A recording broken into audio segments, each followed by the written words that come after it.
Typical story of a man ज्याला एक चांगली नोकरी मिळाली आणि एका मोठ्या शहरात राहतो.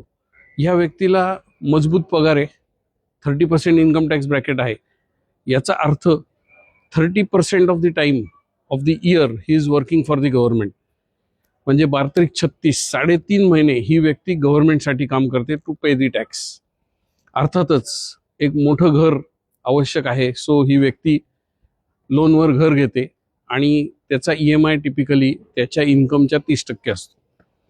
So he works for 30% of the time for the bank. घराचे हप्ते EMI भरण्यासाठी ही व्यक्ती काम करते 12-36 म्हणजे 3.5 महिने. 3.5 महिने गव्हर्नमेंटला दिले, 3.5 महिने बँकेला दिले, म्हणजे 7 महिने आयुष्यातले गेले. प्लस या EMIच्या प्रेशरमुळे अनेकदा अशी कामं करत राहतात जी ॲक्च्युली त्यांना आवडत नाहीत. त्यामुळे कधी कधी कॉम्प्रोमाइज लाईफ जगण्याची वेळ येते. पण EMI तर भरायचा आहे म्हणून ही गोष्ट सहन करावी लागते. आता जर कॅल्क्युलेशन आपण केलं तर 12 पैकी 7 महिने बँक आणि गव्हर्नमेंटला दिलेत.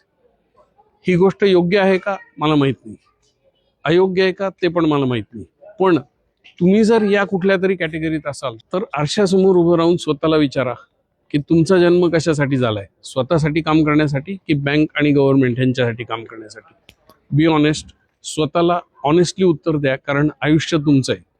या रीलमधनं जर काही शिकायला मिळालं असेल तर मला लाईक द्या आणि तुमच्या कुठल्या तरी मित्राशी हा रील शेअर करा जो EMIच्या प्रेशर खाली काम करतोय.